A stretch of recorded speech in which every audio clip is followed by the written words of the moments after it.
And we need to make sure our workforce are ready to work with technology and understand technology so that we can continue to provide excellent care for our patients.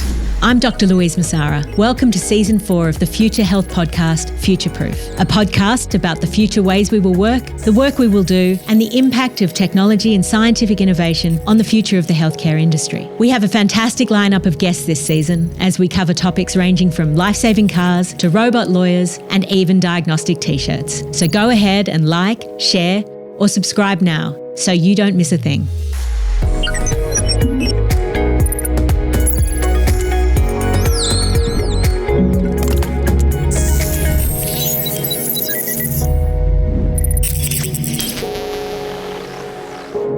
Right now, there's a team of medical and nursing specialists on standby, ready to support rural clinical staff manage critically ill patients. Using teleconferencing facilities, including high-fidelity cameras, which allow multiple experts to see patients and make clinical decisions in real time.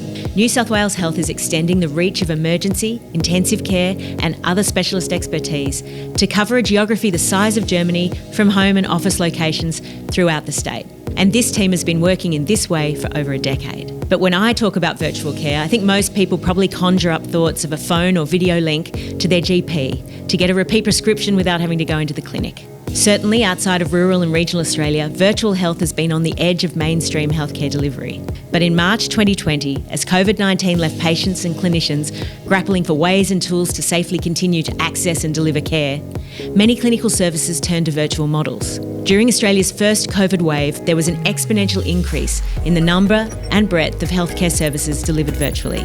And while virtual volumes have stabilised post-COVID, they still remain at more than double pre-COVID levels, and new models of care have been embedded into our healthcare system.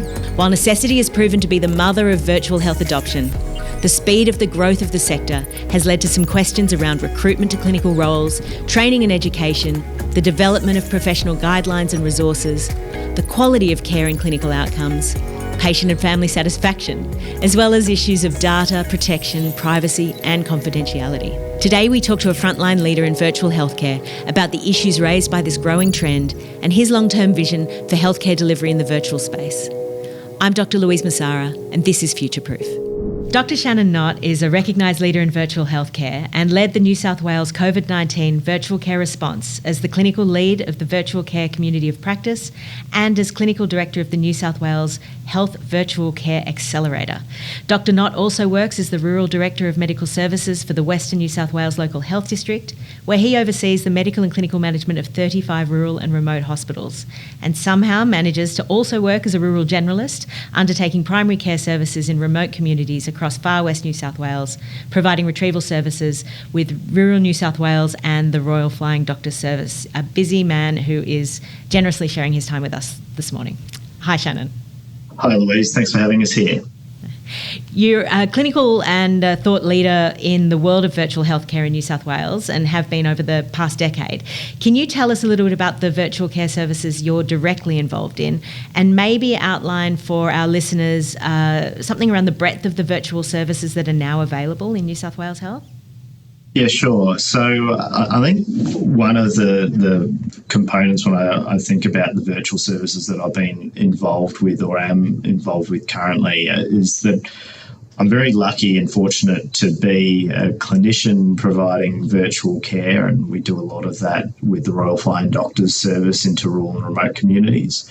And then with my sort of LHD hat, I have the pleasure of running a number of virtual services across our district, and then with some of the work that I'm continuing to work with across the state, being able to look at virtual care strategy and informing future opportunities for our healthcare system. You mentioned that I was lucky enough to be involved with the Virtual Care Accelerator and heavily involved in looking at how do we advance virtual care in response to the pandemic.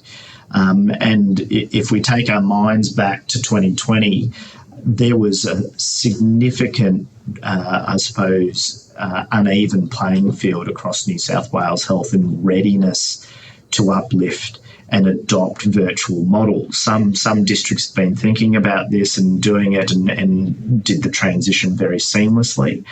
Others were really struggling with even basic sort of teleconferencing or video conferencing. And so being able to try and bring people up to a level playing field, address things like broadband and network access in our rural and remote facilities and metropolitan facilities was really important for us as well. And also getting knowledge dissemination out there, particularly for those districts that didn't have access or in-house knowledge in this space. I think today, if we sort of move forward a couple of years, we're in a very different space. We're looking at widespread programs of virtual care where things like remote patient monitoring can be an everyday offering or a business as usual offering, so that we can manage patients with complex and chronic disease more, I suppose, comprehensively in communities, expanding our models of care in the outpatient space to being able to offer video appointments. There's a huge gamut, and I think when we think about virtual healthcare, really the breadth of that is, if we just remove the term virtual and think about healthcare, the capability and breadth of virtual healthcare crosses the whole gamut of healthcare at the moment. And that's where we're sort of looking for the future in terms of business as usual offerings.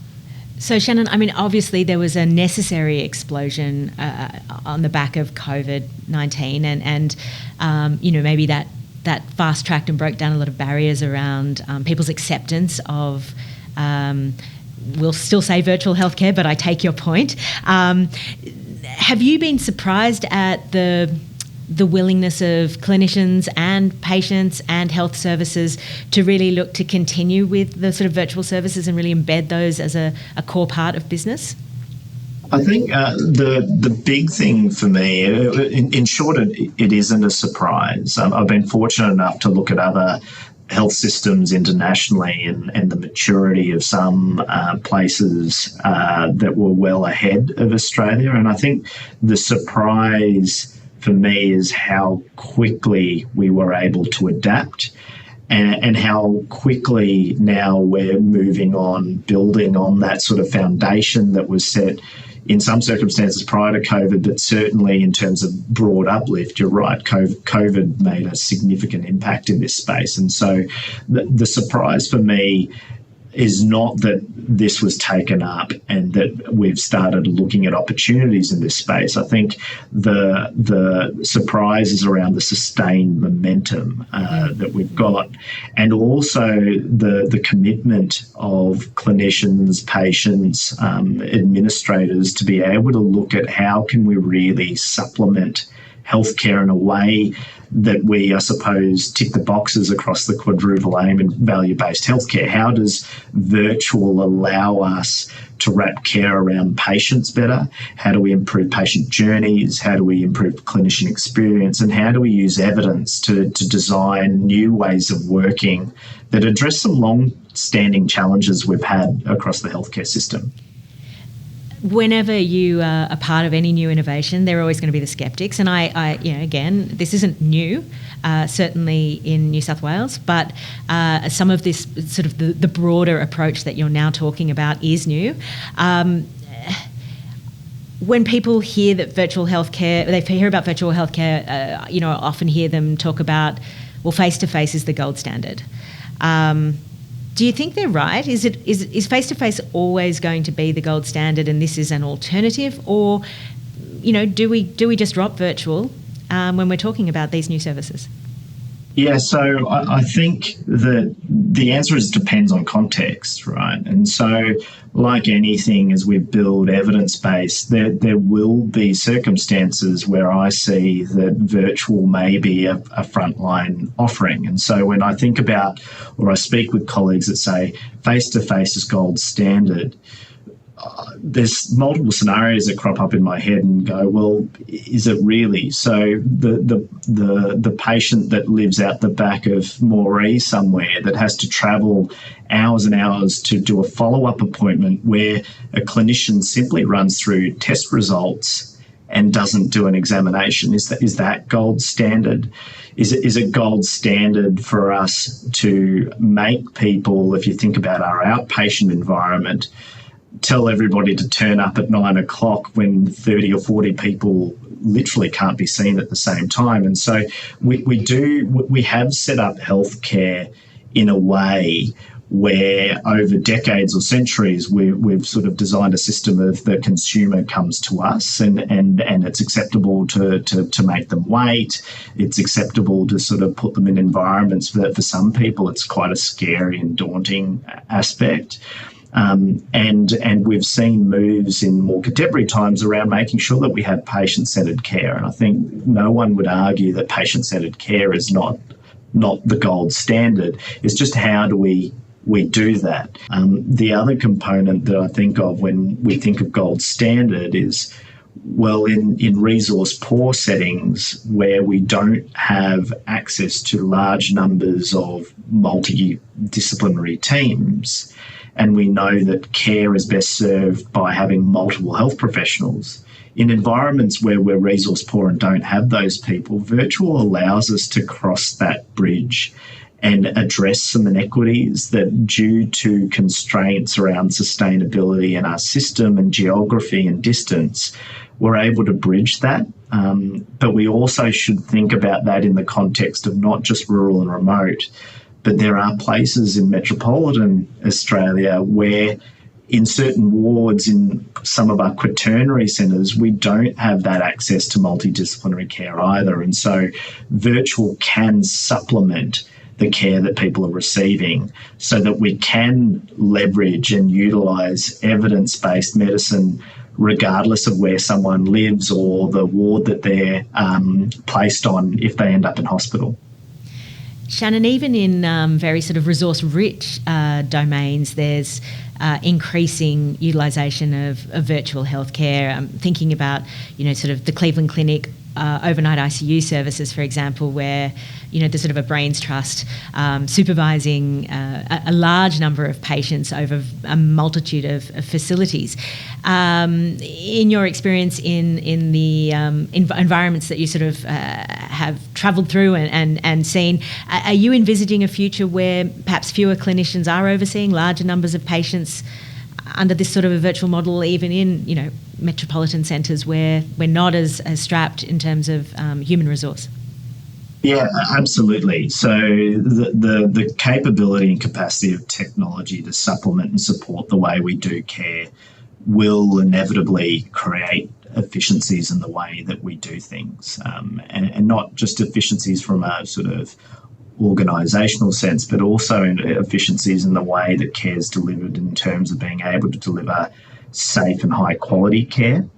And so if we look to a quaternary or a metropolitan environment, a resource-rich environment, there are still challenges in terms of making sure, as you sort of point out with the Cleveland Clinic, there's other sort of big virtual care hubs in parts of North America and other parts of the world where they do 24/7 provide that access to a brains trust, a multidisciplinary group that are backed by systems and data and analytics that allows expert clinicians, whatever background they are, to hone their expertise on patient care where it's needed.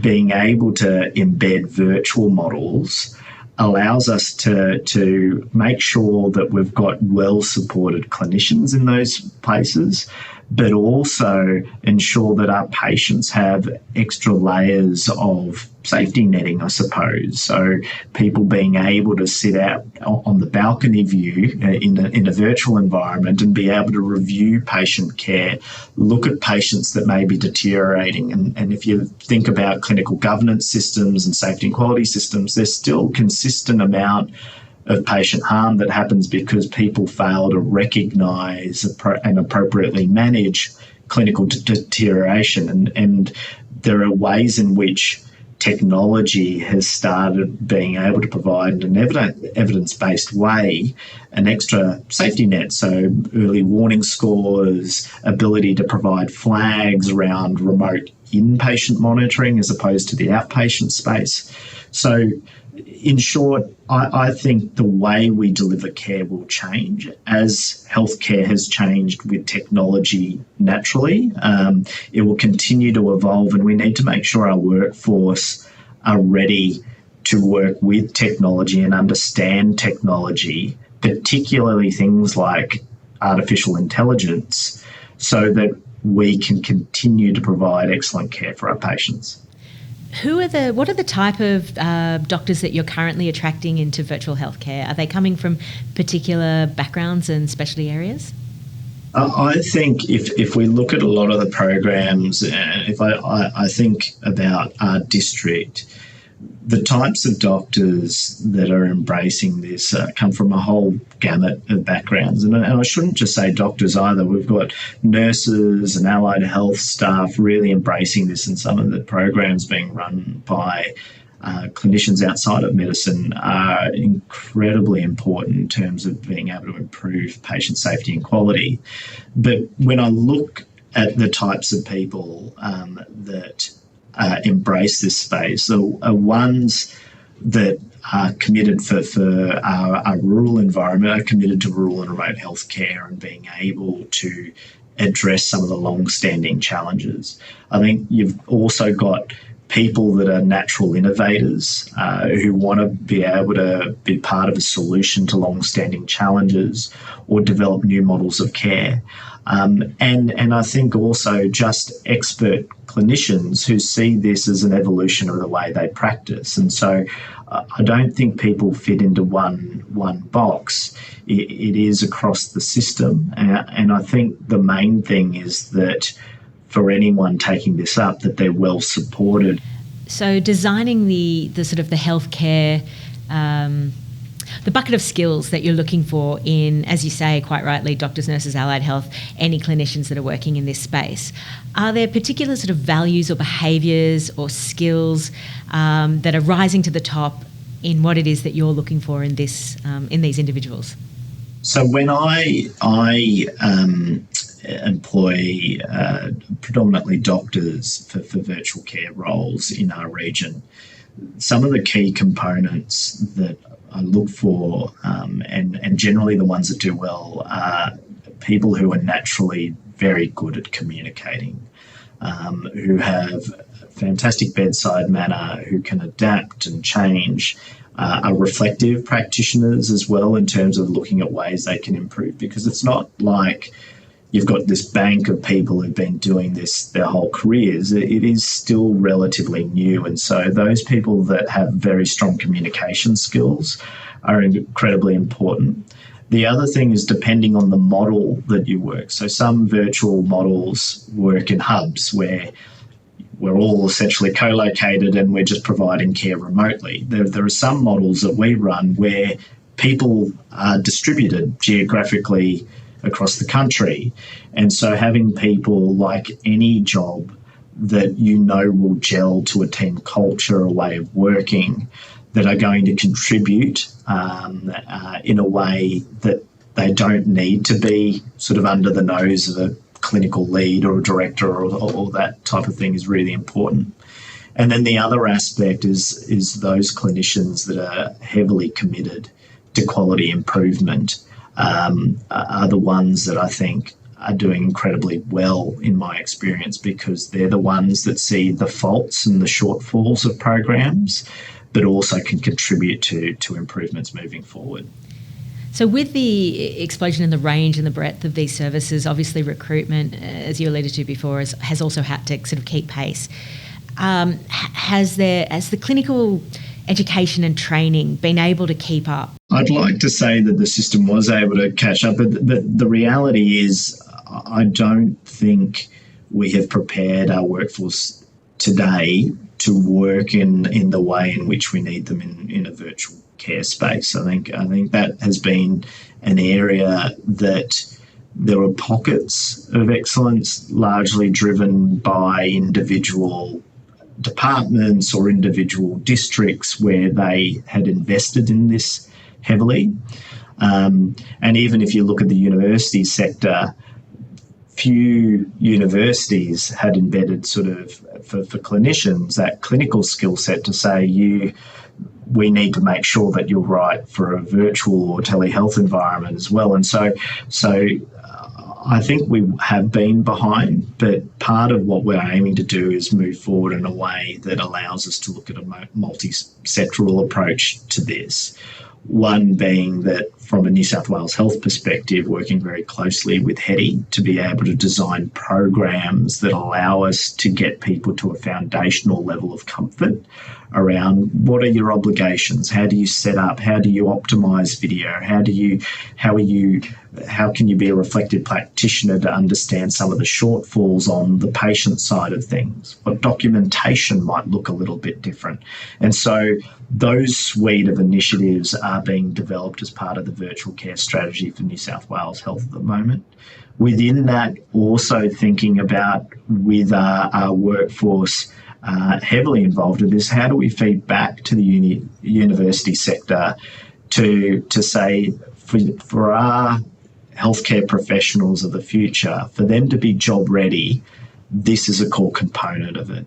And so how do we work with them to embed that in programs? And so I talk with our doctors about having good, as opposed to bedside manner, sort of a good webside manner. And there are some subtleties and differences in the way you do things over video, and understanding sort of some of those shortfalls at the patient end is really important. How do we prepare people to be a part of a community that they're thousands of kilometres away from? I think that's a really good question, and Louise, and incredibly important. I think context is very important to community members, whether they're from a culturally and linguistically diverse community, whether they're a remote community, or even whether it's a nurse requesting advice from a clinician. That context allows people to, I suppose, have faith in the clinician that is providing care. And so that, I think at baseline, one, cultural competency is a core part of being a good clinician, full stop, regardless of whether you're in a virtual environment or not. But understanding if you are delivering care from distance, whether that's phone advice or video, or you're remotely monitoring people or utilising algorithms, understanding that local context is always going to be key. And I think this is one of the friction points that we will get to as a system, because some of the components of virtual care is that it leads itself to scale, and scale on a way that we perhaps haven't been able to before. But with the larger and broader and the higher scale programs, that customization, for lack of a better term, or that patient-centeredness around their context and understanding, that becomes more difficult.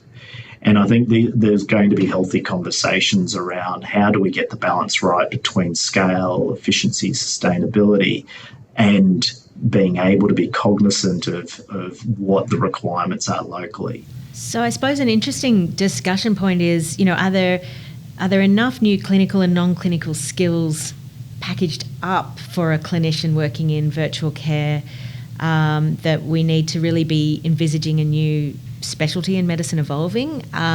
Or, as you've suggested, is this just usual business and all clinicians need to be trained in a sort of virtual health modality? Is there discussion, is there talk about the idea of a sort of a pathway to a specialisation in virtual medicine? I have heard places, but mainly internationally, around sort of specialist or fellowship pathways in virtual care. My personal thoughts is that if we look within the medical field and the way that we specialise with colleges, is that colleges are going to need to adapt, universities are going to need to adapt, allied health programs, nursing programs will need to adapt to allow all clinicians to have a core competency and skill set. And really it's sort of the icing on the cake side of things. The I suppose the complete structure or the core competencies of being a great clinician are the same regardless of the modality in which you're providing care. There are some subtle differences, some nuance that you may need to understand in a virtual environment. Some of that can be taught at a generic pace, but where you start getting very niche programs of work, like anything, you need to be able to train people to the model of care that they're working in. So it's a bit of both. I don't see virtual sitting as its own specialty.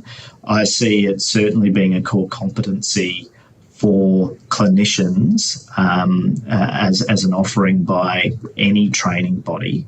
But the main thing for me is that clinicians are good clinicians first and foremost, and that includes the clinical skill set that they're trained to work within, but also those very important skills around communication, empathy, decision making that will really make any clinician, I suppose, make or break a clinician in the virtual environment. The relationship between patient and doctor always been regarded as a very critical element of the therapeutic dynamic, and from what we've discussed today, it's different, but doesn't necessarily need to be considered diminished in a virtual framework. What sort of feedback have you had from patients and families about their experience of using this type of health system? Are they feeling that the relationship is being able to be maintained? There's a Bureau of Health Information report that was commissioned a year or two ago now, and some of the components were that the main finding is that people want to be able to access care in a way that their needs are met. That's a core component in terms of being able to access high quality and safe healthcare. And the modality is less important as long as people get sort of the care that they need. The other main finding across the system is that the more that people interact with a virtual environment or a video type environment, the more they have positive feedback regarding it. And so we've talked a lot today about change management for our clinicians and health system, but there's change here for patients as well. Understanding that this is still a growing and evolving space, what evaluation models are sort of in place at the moment to give us some confidence around the quality of care and that health outcomes that are associated with the virtual space are comparable to face-to-face care? Are there particular models that you're employing? Yeah, so this was something that was incredibly important for us in looking at a virtual care strategy across New South Wales. And so as we were developing the strategy and the priority areas for the state, alongside that, in parallel and linked with some of our priority outcomes more broadly across the state, was the development of a virtual care monitoring and evaluation framework for our virtual care programs. That's closely aligned with the principles of value-based healthcare, and so making sure that there are ways in which we can ask questions that align with value-based healthcare of the virtual space and start providing additional rigour to an area that context-specific, so New South Wales-specific evaluations and data is relatively small prior to COVID, but growing. And so that monitoring and evaluation framework allows, I suppose, any new model of care to go through that lens of, are we applying the quadruple aim? The virtual rural generalist service for us being one that works in environments where there's potentially no local doctor is really important to make sure that we're not creating inadvertent harm or providing an inferior service. And we're measuring that with the Menzies Institute across all domains of value-based healthcare. And to date, a lot of that feedback is that it's got comparable care. There's some areas that we know there are differences. So, for instance, people are more likely to discharge against medical advice or not wait if they know that there's no physical doctor in a facility. And so how do you address that with models of care is really important. If we just shift focus for a moment, data protection, privacy, confidentiality, these are all issues that I think are front of mind of most adults anytime we're interacting with technology these days.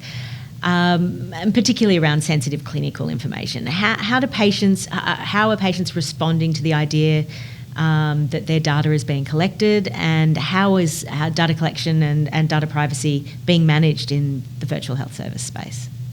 So I think this is a broader conversation around digitising healthcare, I think, and when we look at the full gamut of digital health and having things like data lakes that sit within New South Wales and how do we utilise that data to improve patient outcomes. And so in the virtual space, virtual is no different to a lot of the other spaces that we utilise in terms of providing care, in terms of what data should we store, what are the legal requirements, what are the safety and quality requirements. And so for us, it's making sure that any platforms we use, programs we use, go through those sort of privacy and safety checks that we hold as gold standard across the system, and providing reassurance to patients that there is rigour around this, and that's why it's quite important for us to make sure we dot I's and cross T's when we look at new technologies, make sure that we do the relevant PSAF requirements in terms of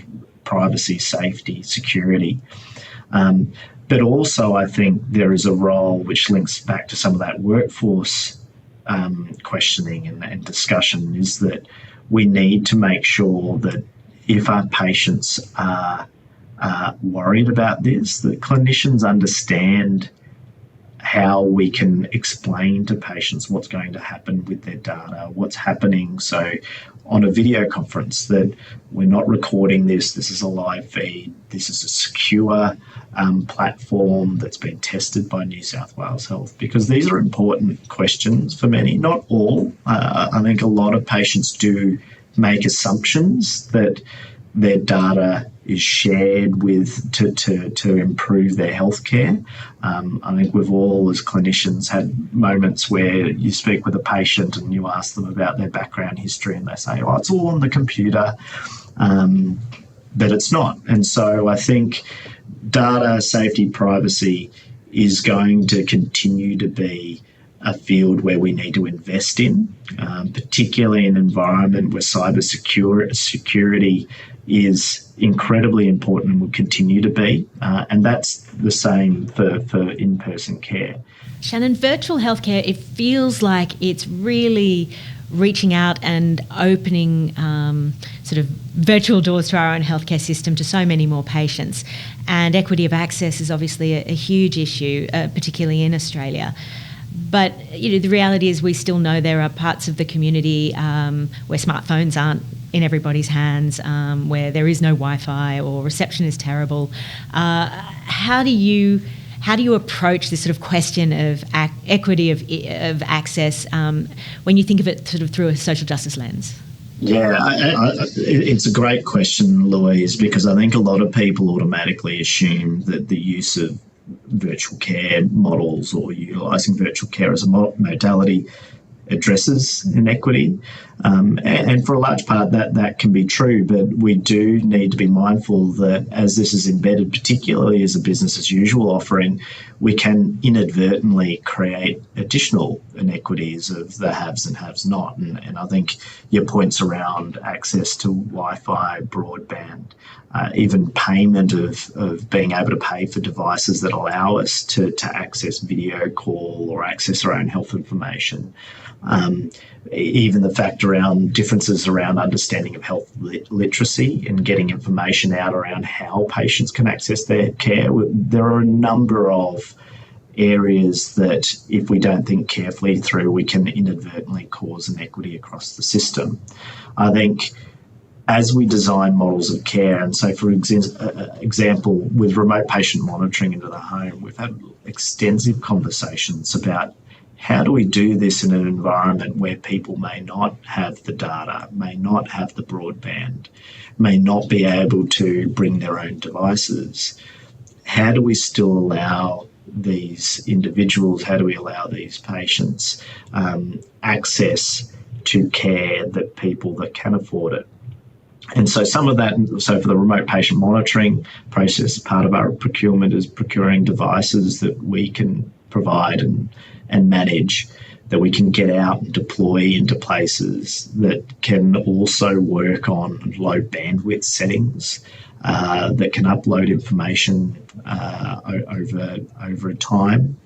Understanding that we need to have business continuity plans when technology goes down, because even well-resourced areas that are reliant on cellular data, towers can go down, someone can dig up a cable. So we have to have contingency plans, business continuity plans that we explain to patients.